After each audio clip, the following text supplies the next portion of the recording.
오늘 우리에게 주시는 하나님의 말씀은 누가복음 9장 51절에서 62절입니다. 예수께서 하늘에 올라가실 날이 다 되었다. 그래서 예수께서는 예루살렘에 가시기로 마음을 굳히시고 심부름꾼들을 앞서 보내셨다. 그들이 길을 떠나서 예수를 모실 준비를 하려고 사마리아 사람의 한 마을에 들어갔다. 그런데 그 마을 사람들은 예수가 예루살렘으로 가시는 도중이므로 예수를 맞아들이지 않았다. 그래서 제자인 야고보와 요한이 이것을 보고 말했다. 주님, 하늘에서 불이 내려와 그들을 태워버리라고 우리가 명령하면 어떻겠습니까? 예수께서 돌아서서 그들을 꾸짖으셨다. 그리고 그들은 다른 마을로 갔다. 그들이 길을 가고 있는데 어떤 사람이 예수께 말하였다. 나는 선생님이 가시는 곳이면 어디든지 따라가겠습니다. 그래서 예수께서 그에게 말씀하셨다. 여우도 굴이 있고 하늘을 나는 새도 보금자리가 있으나 인자는 머리 둘 곳이 없다. 또 예수께서 다른 사람에게 나를 따라오너라 하고 말씀하셨다. 그러나 그 사람이 말하였다. 주님, 내가 먼저 가서 아버지의 장례를 치르도록 허락하여 주십시오. 그러나 예수께서는 그에게 말씀하셨다. 죽은 사람들을 장사하는 일은 죽은 사람들에게 맡겨두고 너는 가서 하나님 나라를 전파하여라. 또 다른 사람이 말하였다. 주님, 내가 주님을 따라가겠습니다. 그러나 먼저 집안 식구들에게 작별 인사를 하게 해주십시오. 예수께서는 그에게 말씀하셨다. 누구든지 손에 쟁기를 잡고 뒤를 돌아보는 사람은 하나님 나라에 합당하지 않다. 아멘. 오늘 우리가 아까 불렀던 찬송가 너 성결케 위해 2절 가사에는 이런 가사가 있습니다. 주 사귀어 살면 주 닮으리니 널 보는 이마다 주 생각하리. 우리가 주님을 닮아서 세상이 우리를 보고 주님 생각을 할 수만 있다면 그건 얼마나 복받은 일이겠습니까? 우리가 살면서 주님의 영광을 가리지 않는 것만 해도 다행인데 우리가 세상에서 주님을 상기시키는 존재가 된다는 것은 얼마나 기쁘고 감사한 일이겠습니까? 널 보는 이마다 주 생각하리.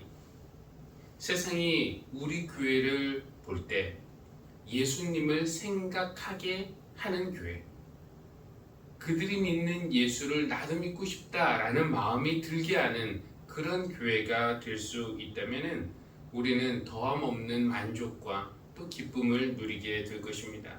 그것이 바로 우리를 여기에 있게 하신 하나님의 뜻이기 때문입니다. 그런데 세상이 우리 안에서 예수를 보는 것 자체가 목적은 아닙니다. 그렇죠? 보고 끝나면 그게 무슨 소용이 있겠습니까? 세상이 우리 안에서 예수를 보고 또 우리를 통해서 예수님을 만나는 것, 그리고 주님을 믿는 것, 그리고 구원받는 것까지가 우리의 소망입니다. 그래서 사람과 예수님을 연결하는 일에 부름받은 사람들이 바로 제자들입니다. 이상적으로 말하면 교회의 모든 성도는 제자들이어야 합니다. 그러나 현실은 그렇지 못하죠. 많은 사람이 교인인 것으로 만족합니다. 그러나 우리는 예수님이 우리를 제자로 부르셨다는 것을 기억해야 합니다. 그러니까 교회 출석하는 거, 헌금하는 거, 봉사하는 거, 성경 읽는 거 이것으로 신앙생활 만족하는 것이 아니라 실제 삶에서 사람과 예수님을 연결하는 일, 그래서 그가 구원받도록 하는 일을 우리가 실천해야 합니다. 내가 그리스도를 닮아서 실생활에서 사람 차별하지 않고 모두를 하나님의 형상을 지닌 존재로 존중하고 받아주는 제자. 나 자신에 집착하지 않고 자유롭게 섬기고 또 나눌 수 있는 삶을 사는 제자가 될 때 세상은 우리를 통해서 예수님을 알게 되고 만나게 되고 또 구원받게 될 것이라 믿습니다. 그런데 이렇게 제자가 되는 일은 결코 쉬운 일은 아닙니다. 믿지 않던 불신자가 초신자가 되고 초신자가 교인이 되고 교인이 제자가 되는 일은 매우 중요하지만 그러나 막상 제자가 되는 것이 결코 쉽지가 않아요. 왜 쉽지 않을까요? 그것은 우리의 본능을 거스르는 일이기 때문에 그렇습니다. 제자가 되기 위해서는 내 생각을 고쳐야 할 때도 있고요. 내 욕심, 내 고집을 내려놓아야 할 때도 있고요. 불편함과 위험을 감수해야 할 때도 있습니다. 제자로 살기 위해서는 내가 하고 싶은 것들을 참아야 할 때도 있고요. 또 내가 하기 싫은 일들을 해야 할 때도 있습니다. 그러니까 내가 내 삶의 주인이 되어서 나 하고 싶은 대로 사는 그런 사람은 제자가 아니죠. 예수님이 내 삶의 주인이 되어서 주님 원하시는 대로 사는 사람이 제자입니다. 그래서 제자가 되는 것이 어렵습니다. 쉽지는 않지만, 그러나 주님은 우리를 제자가 되라고 부르셨다는 것, 또 우리가 지금의 모습에서 온전한 제자로 성장하기를 원하시는 줄을 믿습니다.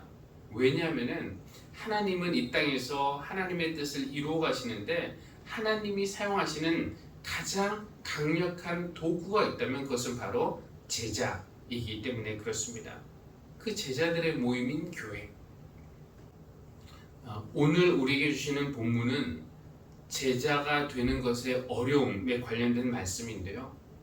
바라기는 오늘 말씀을 들으신 후에 제자 되는 것은 어려워서 일찌감치 포기해야겠다 라고 생각하는 것이 아니라, 이 말씀이 오히려 우리에게 도전이 되어서 이 어려운 일에 함께 부름받은 우리가 서로 격려하고 또 더 좋은 제자가 되기를 함께 결단하는 그런 말씀이 되기를 바랍니다.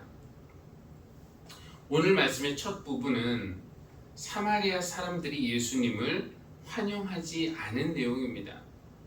예수님이 예루살렘을 향해 가시고 계셨는데 사마리아 마을을 지나가게 되셨습니다. 아마 제자들과 하루 묵을 방이나 아니면 식사할 수 있는 식당을 찾으셨던 것 같아요. 그래서 몇 명이 먼저 가서 예약을 하려고 하는데 사마리아 사람들이 받아들이지 않는 겁니다. 그냥 사마리아와 예루살렘이 라이벌 관계고, 사마리아 사람과 유대인들이 라이벌 관계인데, 유대 사람들이, 예수님을 포함한 이 제자들이 예루살렘에 간다고 하니까 사마리아 사람들이 웰컴하지 않은 겁니다. 저도 미국에서 여행 중에 비슷한 경험을 한 적이 있었는데요. 자동차로 여행하면서 예약 없이 어느 호텔에 묵으려고 들어간 적이 있었습니다. 근데 주차장이 꽉 찬 것도 아니고 분명히 방이 있을 것 같은데, 이 프론트 직원이 방이 없다고 말하는 거예요. 제가 다 일일이 체크할 수 없으니까 물증은 없지만, 이건 내가 동양인이라고 받지 않나? 이런 생각이 들었습니다. 진짜 그런지 아닌지는 모르겠지만, 그렇게 거절당했을 때, 너를 위한 방은 여기 없다, 이렇게 거절당할 때 정말 기분이 더럽다라는 것이 이런 거구나 라고 싶을 정도로 기분이 좋지 않았습니다. 이 오늘 본문에 엘리야라는 이름은 나오지 않지만, 엘리야를 아는 사람이라면은 이 본문은 그를 연상시키는데요.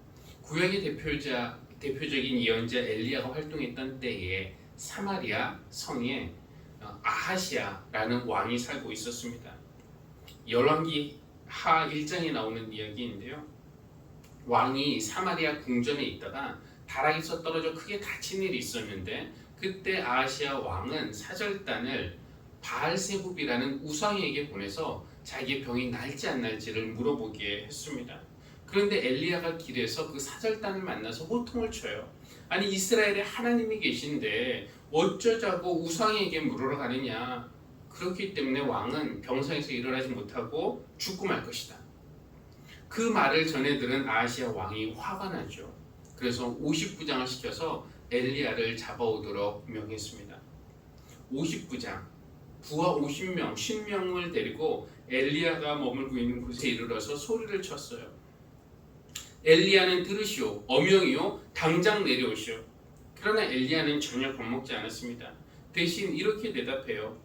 내가 하나님의 사람이라면 하늘에서 불이 내려와 너와 내 부하 10명을 모두 태울 것이다. 어떻게 되었을까요? 엘리야의 말이 떨어지자마자 불이 하늘에서 내려와서 그 50부장과 그 그의 부하 50명을 불태워버렸다는 겁니다.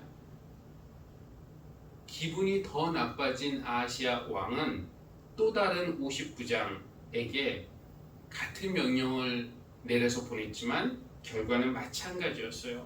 그러니까 전부 군인 100명, 50부장 2명, 총 102명이 하늘에서 떨어진 불에 타 죽은 겁니다. 사마리아에서 이런 일이 있었던 거예요. 이 이야기는 당시 잘 알려진 이야기였습니다. 그래서 사마리아와 사이가 좋지 않던 유대인들은 기분 나쁘면은 하늘에서 불이 떨어져서 이 사마리아 사람들 다 태워버리면 좋겠다고 말하곤 했습니다. 지금 야고보와 요한 제자들도 몹시 화가 나 있어요. 이 사마리아 사람들이 예수님과 그 일행을 받아들이지 않았기 때문인데요. 그래서 그들은 엘리야 때의 일을 떠올리며 말하는 겁니다. 주님, 하늘에서 불이 내려와 그들을 태워버리라고 우리가 명령하면 어떻겠습니까? 그리고 실제로 그럴 수 있는 능력이 주님에게 있잖아요. 그러니까 화나고 기분 나쁜 일을 당했을 때 야고보와 요한의 선택은 폭력, 복수 이런 거였습니다. 여러분, 우리가 한 대 맞으면 한 대 때리고 싶고요. 한번 모욕당하면 갚아주고 싶은 것은 이건 누구에게나 있는 마음이죠. 누구에게나 그럴 힘이 있는 것은 아닙니다.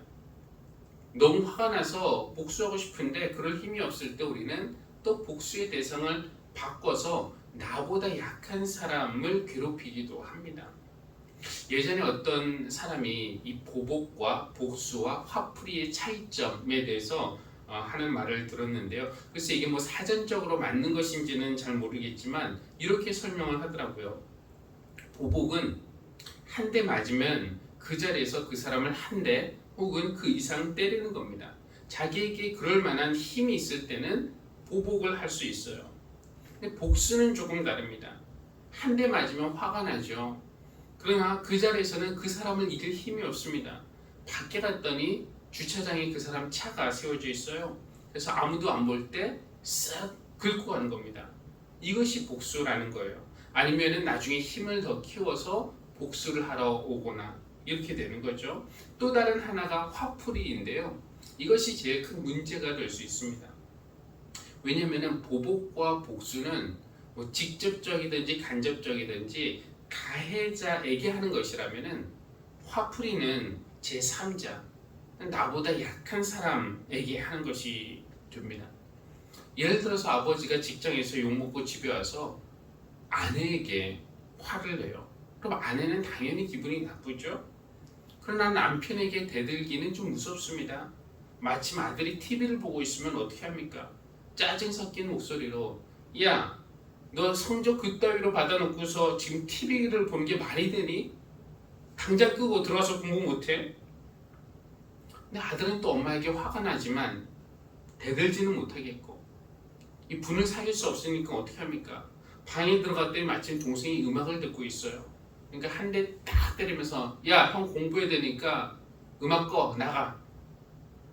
또 동생은 얼마나 기분이 나쁩니까? 옆에 보니까 인형이 있어요. 벽에다 인형을 집어 던집니다. 인형에게 화풀이하는 거죠. 이런 식으로 폭력은 꼬리에 꼬리를 물고 계속 이어지는데 이게 바로 이제 화풀이가 되는 겁니다. 우리가 한 대 맞을 때 그냥 가만히 있으면은 어떻게 될까요? 사람들은 야, 너는 자존심도 없냐? 바보냐? 맨날 당하기만 하냐? 라고 말들 하지만 또 예수님은 다르게 말씀하세요. 오른뺨을 맞았느냐? 왼뺨도 돌려대라. 예수님은 자존심이 없어서 그러시는 건가요? 예수님은 힘이 없어서 그러시는 겁니까? 그게 아니죠. 폭력의 악순환을 막을 수 있는 유일한 길이기 때문에 그렇습니다.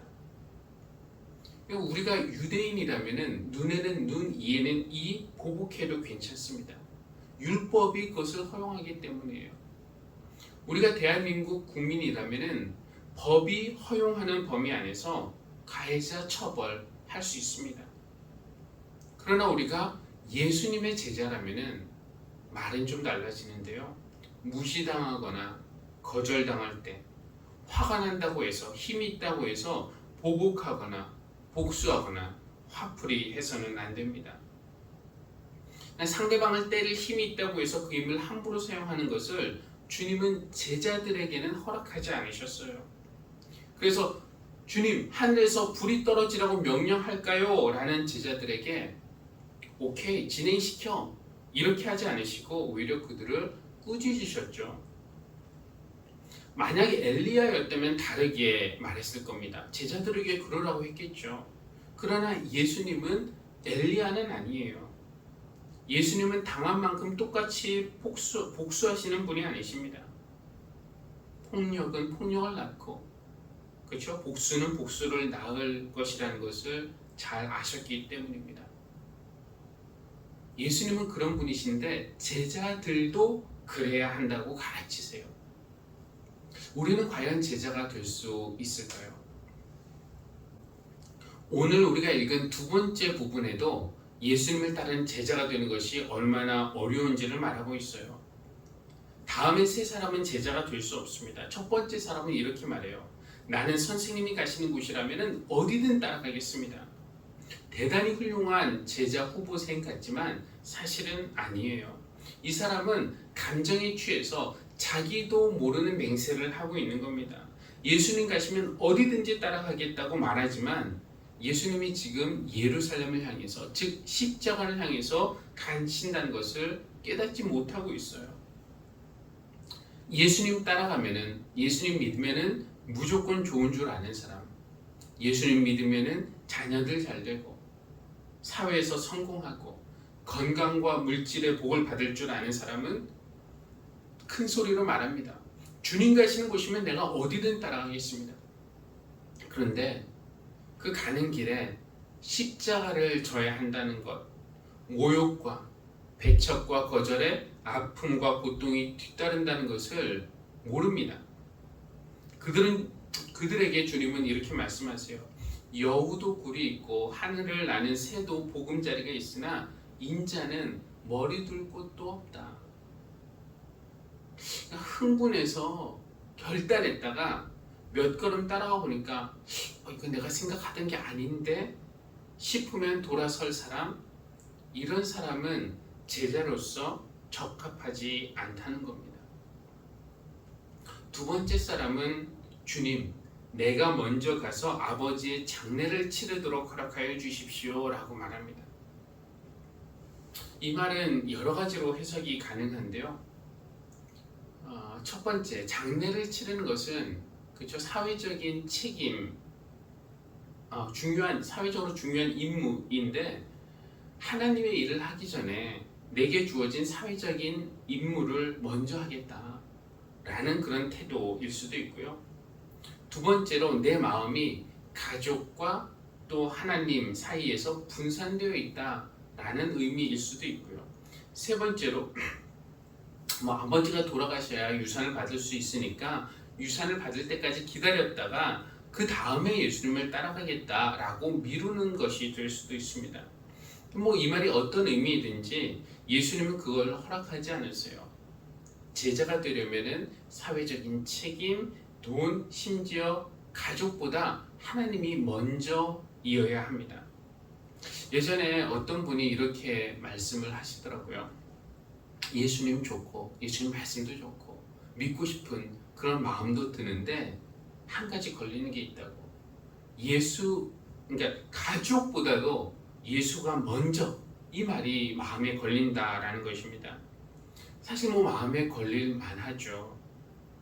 그런데 예수님을 믿고 따른다고 해서 가족을 버리는 것은 아닙니다. 다만 이전까지는 내 가족을 위해서 하나님이 존재했다고 생각했다면 이제는 하나님 나라를 위해서 우리 가족이 존재한다, 이렇게 생각을 바꿔야 합니다. 제자는 이렇게 우선순위를 분명하게 정해야 합니다. 하나님 나라보다 내 나라가 먼저인 사람, 그렇죠? 하나님의 가족보다 내 가족이 먼저인 사람은 제자로서 적합하지 않습니다. 세 번째 사람은 이렇게 말해요. 내가 주님 따라가겠습니다. 그러나 먼저 집안 식구들에게 작별 인사를 하게 해주십시오. 어떻게 보면 당연한 말 같은데, 근데 예수님은 이 사람은 과거를 돌아보면서 미련을 버리지 못하는 사람이에요. 예수님은 앞에 가고 계신데 자꾸 뒤를 보면서 그 미련을 버리지 못하는 그런 사람입니다. 주님은 말씀하세요. 누구든지 손에 쟁기를 잡고 뒤를 돌아보는 사람은 하나님 나라에 합당하지 않다. 뒤를 보는 사람. 예수님을 따라가겠다고 하면서 예수님 앞에 계신데 과거와 세상의 미련 때문에 그것을 버리지 못하면 하나님의 일에 집중할 수 없고, 그래서 그 사람은 제자로 합당하지 않다라는 겁니다. 오늘 말씀을 정리하면은 마음이 좀 무겁습니다. 주님은 제자들은 거절당하고 배척당할 때 보복할 힘이 있다고 해서 폭력을 사용해서는 안 된다고 꾸짖으십니다. 또 제자는 감정적인 결단을 내려서도 안 되고요. 내 편안함이나 안전, 편리 이런 거를 추구해서도 안 된다고 가르치십니다. 그리고 사회적인 책임, 돈, 심지어 가족보다 하나님 나라를 먼저 생각해야 되고 과거와 세상의 미련 버리고 하나님의 일에 집중하라고 말씀하십니다. 달리 말하면은 나는 죽고 정말 예수 그리스도께서 내 안에 사셔야 참 제자가 될 수 있어요. 내 안에 성령이 충만하고 그 성령님께 철저히 순종해야 참 제자가 될 수 있습니다. 우리는 과연 제자가 될 수 있을까요? 그러나 기억합시다. 하나님은 우리를 제자로 부르셨고 또 제자들을 통해서 당신의 일을 이 땅에서 이루어 가십니다. 제자의 길은 분명 쉬운 길은 아니지만 감사한 것은 나 혼자 외롭게 가야 하는 길이 아니라 함께 갈 수 있는 우리라고 부를 사람들이 있다는 것입니다. 함께 손잡고, 그렇죠? 힘들 때 위로하고, 곁길로 세려고 할 때 붙잡아주고, 넘어질 때 일으켜주고, 흔들릴 때 북돋아주는 우리가 있어서 감사하고 또 감사합니다. 교우 여러분, 힘들지만 제자의 길 우리가 함께 걸어가면서 주님을 사귀면 우리도 모르는 사이에 주님을 닮게 될 것이고, 하나님은 널 보는 이마다 주 생각하리 이렇게 말씀해 주십니다. 널 보는 이마다 주님을 생각하는 것만 아니라 우리를 통해서 세상이 주님을 만나고 믿고 구원받기를 소망합니다. 힘들지만 영광스러운 그 길, 좁지만 영광스러운 그 길 우리가 손잡고 함께 걸어갈 수 있기를 주님의 이름으로 축원합니다. 기도하겠습니다. 이 땅에 하나님의 일을 이루시기 위해서 교회를 세우신 하나님, 우리를 먼저 부르시고 구원하시고 제자 삼아주신 것 감사드립니다. 우리가 구원받는 것은 기뻐했지만 하나님이 원하시는 그런 제자로까지 성장하지 못했음을 이 시간 고백합니다. 오늘 말씀을 통해서 제자는 거절당하고 무시당하고 제대로 대우받지 못했다고, 복수도 보복도 화풀이도 해서는 안 된다는 것을 배웠습니다. 또 감정적인 결단, 우선순위의 혼돈, 과거에 대한 미련 이런 것도 주님 따르는 일에 방해됨을 깨닫습니다. 하나님, 제자의 길이 좁고 어려운 길이지만 함께 손잡고 가는 믿음의 벗들을 허락해 주심을 감사합니다. 함께 신앙 안에서 성장하여 주님의 성품을 더 담게 하여 주십시오. 그래서 세상이 우리 안에서 예수를 보고 만나고 믿고 구원받는 일에 쓰임받는 교회가 되게 하여 주십시오. 예수님의 이름으로 기도합니다. 아멘.